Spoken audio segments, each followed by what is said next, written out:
He looks somewhat like 7'9". He stands, when she's on the bridge, he stands right behind Jane Wang and she's okay.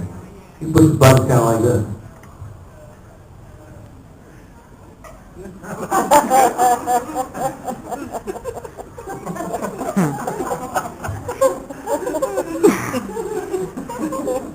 Almost like she's getting a manicure.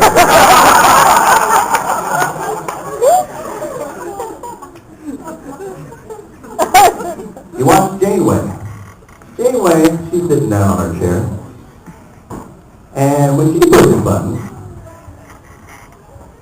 kind of like this.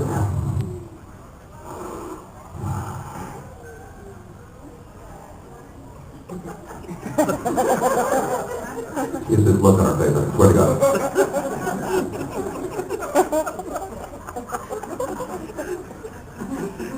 It's almost as if she's never read the manual. I kept saying, how is it? She comes up to my station, she'll go, Harry, do a status report for me. I mean, just go ahead and do that diagnostic. And she would have known.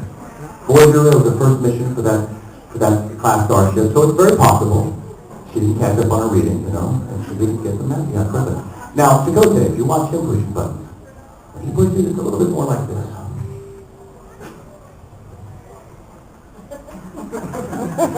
It's aggressive, very aggressive. Now, let's talk about Robert Beltran. When he was in high school, he was shocked.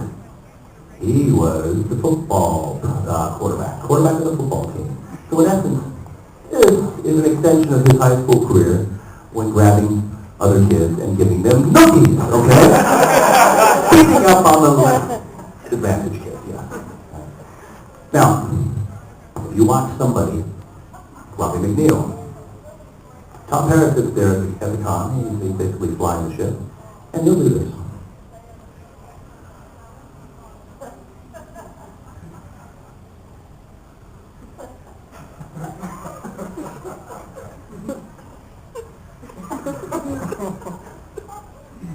Almost as if he's doing something along the lines of, would you have fun with that? $1 milkshake. Good, but just watch. Next time you want to show you, watch how people push the button. That's my little gig on button pushing.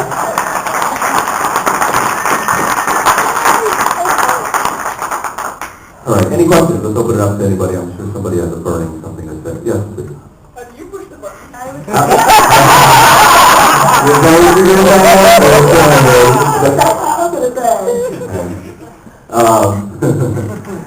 Well, you know what? It's very interesting because when I got on Voyager, I actually called down to the office, the production office. I said, listen, I talked to a guy named Dave Rossi in the production office. I said, Dave, can you send me some videotapes of Next Generation?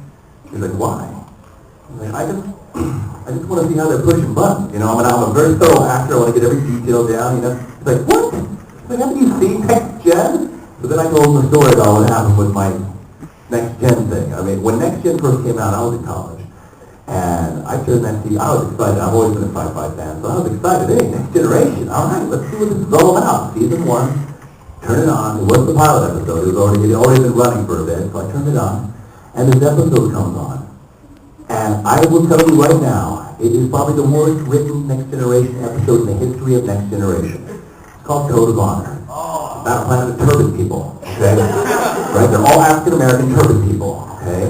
And you guys remember this, right? I mean, they meet them, and the main turban guy walks up to Picard like that, and Tasha Yar comes over and puts him on the floor, because she thinks he's trying to do something to Picard.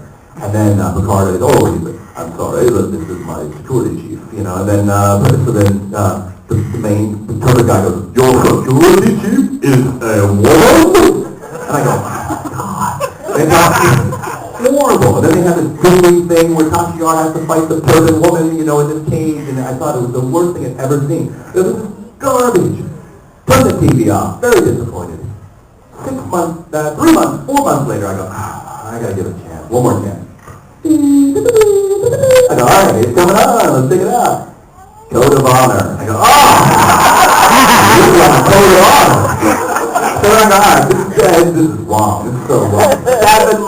later after that. So almost a full year after the first turning on of Next Generation, I turned that sucker off. All right! Code of Honor. The original airing and 2 reruns of Code of Honor. Every time I tried to watch Next Generation. At that point I said, God is telling you something. You shall not watch Star Trek Next Generation. I said, all right, I won't watch it. Well, I tell this story to Dave Ross. He goes, oh, that's why you don't know Star Trek Next Generation.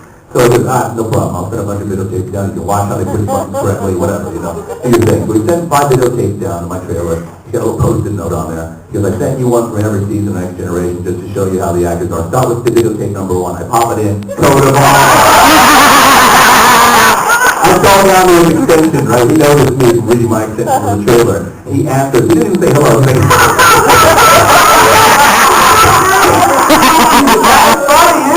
yeah, funny Dave, you know. So, essentially, what I did was, I realized that I can't push too few, I can't push too many. So I try to push medium buttons, you know what I'm saying? Medium.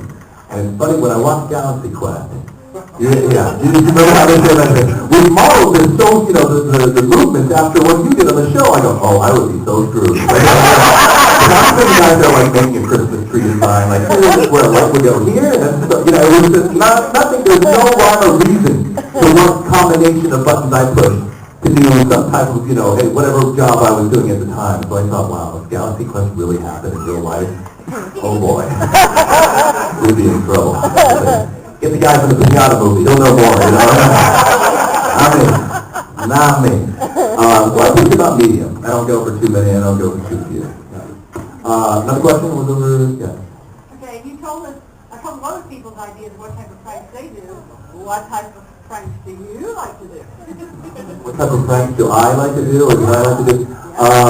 You know what, I'm not very much of a prankster. A lot of times when we would do rehearsal, you know, we'd be on the bridge, we'd do a rehearsal of a scene, and we have to read through our lines.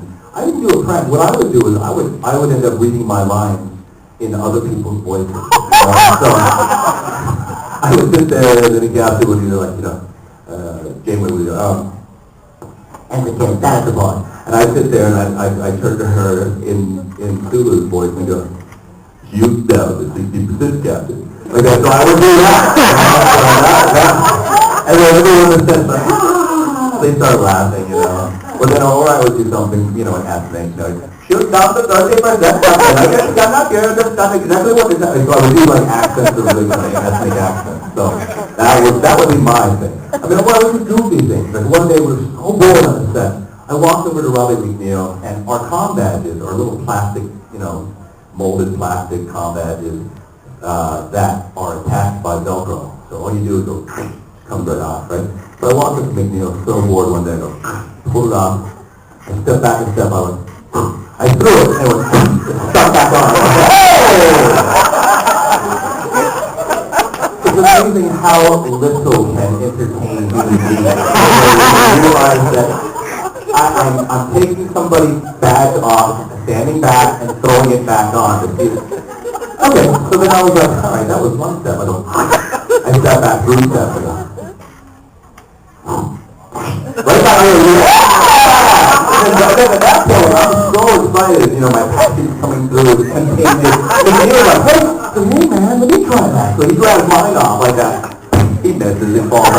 And he puts it back up. And it becomes this whole endeavor. Everyone has to do it. He throws it, gets on. So then I have to get back from like here to the tree. You know, right here. I'm like, so bad, you know?